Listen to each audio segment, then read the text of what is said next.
오늘은 제가 간만에 돈 얘기를 좀 해보도록 할게요. 일단 많은 분들이 프리랜서는 수입이 불규칙적이니까 돈을 도대체 어떻게 모아야 될지 모르겠다 이런 얘기를 좀 많이들 하시는데, 실제로 저도 돈을 잘 벌 때나 못 벌 때나 좀 돈을 잘 모으지 못한 편이었어요.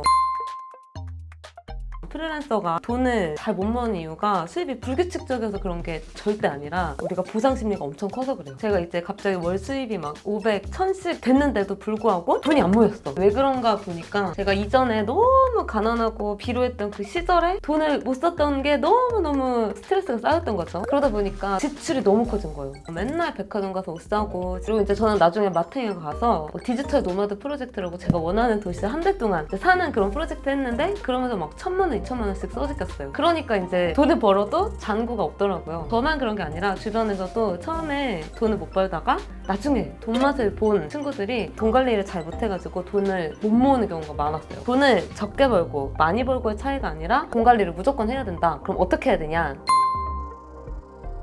입금이 되면 수입을 10%, 20%, 70%를 쪼개서 통장 3개로 보내세요. 프리랜서가 수입이 들어오면 전체가 내 돈인 게 아니라 나중에 저희가 부가세 내야 될지 소득세 내야 될지 전체 수입의 10%는 세금 통장이라는 데다 집어넣어야 돼요. 안 그러면은 나중에 우리가 연말에 갑자기 폭탄처럼 막 돈을 많이 내야 될 때가 있단 말이에요. 여러분들도 그거를 미연에 방지하려면 무조건 전체 수입의 10%는 세금 통장에 집어넣기, 그리고 이제 그 중에 20% 이제 지출 통장에 집어넣는 거예요. 이 지출 통장은 뭐냐면 고정적으로 나가는 지출, 기분 내려고 쓰는 지출, 식비, 그런 것들을 관리하는 지출 통장에다 넣으시고, 마지막에 이제 70% 남은 거를 저금 통장에 집어넣는 거예요. 이게 좀 돈 잘 모으는 사람들은 월급 전체의 80%를 저금하라 이런 얘기 하시는데, 우리 프리랜서는 여러분들 아시다시피 무조건 10%는 세금 통장에 먼저 넣고 나머지 70%를 저금하고 그다음 20%를 지출 통장에 넣는 거 잊지 마세요.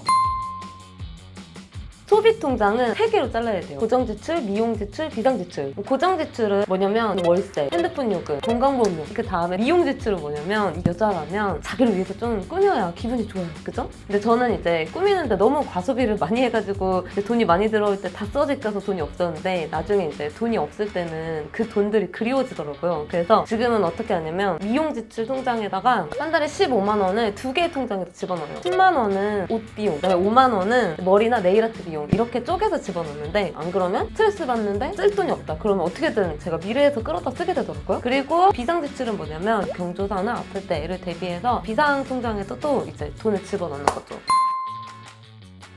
추가로 갑자기 수입이 발생했다. 만약에 내가 한 500만 원 더 들어온다. 그랬을 경우에는 그 500 중에 20%를 뺀 나머지는 전부 다 저금 통장에 집어넣는다. 그럼 500만 원 중에 400만 원 저금하고 100만 원 어디다 쓰냐? 바로 제 스트레스를 푸는 데 씁니다. 옷을 사거나 아니면은 택시를 좀 많이 타게 되거든요. 택시비가 막 많이 나올 때는 이제 50, 100 이렇게 나오는데, 근데 이런 게 되게 중요한 게 결국은 돈이 좀 잘 벌리는 날은 시간과의 싸움이에요. 빨리빨리 이동하고 나의 에너지를 전략해서 더 많은 일을 소화하고 그렇게 해야 또 더 많은 돈을 벌 수가 있기 때문에 자기를 위해서도 어느 정도 투자를 하셔도 좋아요. 모든 통장의 돈 단위는 0000으로 맞추세요. 여러분 아시죠? 사람 심리가 만약에 통장에 92만 원이 들어있잖아요? 그럼 저는 그 돈을 쓰고 싶더라고요. 근데 8만 원만 합치면 이게 100만 원이 되는 거잖아요. 그래서 저는 무조건 돈 단위 끝에를 0으로 맞춰요. 0 아니면 5. 37만 원 들어있다. 그러면 40만 원으로 맞추고, 42만 원이 들어있다. 그러면 45만 원, 50만 원으로 맞추고. 여러분 토스트 쓰시면 자동저축계좌랑 카카오에서는 저금통, 이거 여러분 엄청 유용하게 쓰시면 좋아요. 이게 제가 남은 돈이 얼마 있느냐에 따라가지고 이제 저축을 해주잖아요. 저는 자동저축계좌에서 토스가 막 2만 원, 3만 원씩 일주일에 돈을 막 빼가더라고요. 그래서 나중에 그 돈을 확인해보면 막 17만 원, 23만 원 이렇게 모여있어요. 그렇게 모인 돈들이 진짜 꿀잼이라는 거.